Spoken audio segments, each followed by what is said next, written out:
Somme 10. Pour qui ça ou était loin comme ça, Seigneur?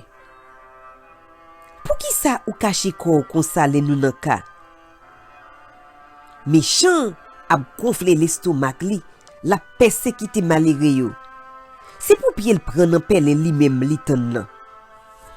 Méchant a vanté tête li pour mauvais l'envie li gen nan kel. L'ambition fait le parler mal, li vire do bay bon Dieu. Méchant tellement gen l'orgueil, la plaide dit, bon Dieu pas pinim, pas gen bon Dieu. C'est ça assez méchant mette dans tête li. Tout ça li fait toujours marcher bien. Li pas comprendre jugement bon Dieu yo. La mépriser l'ennemi yo.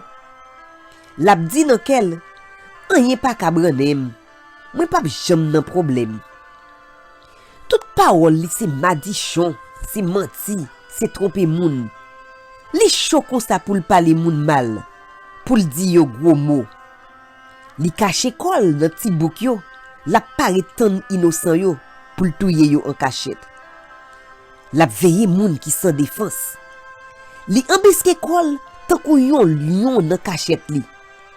Li couché, la tan malere yo. Li prend yo nan pelle li traîne yo pote yale.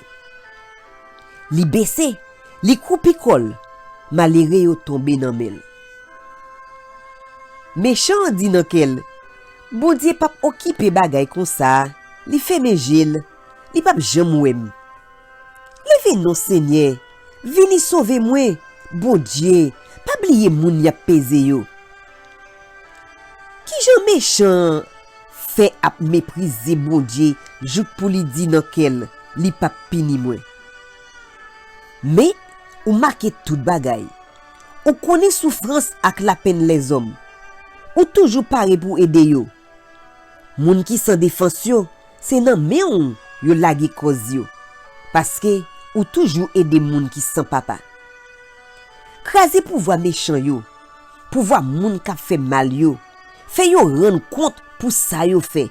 Jouk yo disparaître net devant yo. Seigneur, c'est waliye depuis tout temps ak pour tout temps. Moun lot nation yo gen pour disparaître dans pays li. Seigneur, ou koute moun qui soumettre devant ou les ap la prière. Ou ba yo courage. Ou attendre rel moun y a pesé yo, rel ti moun qui sans papa yo. Ou fait yo justice. Comme ça, les hommes qui fait ak poussiété pas capable faire moun paix encore.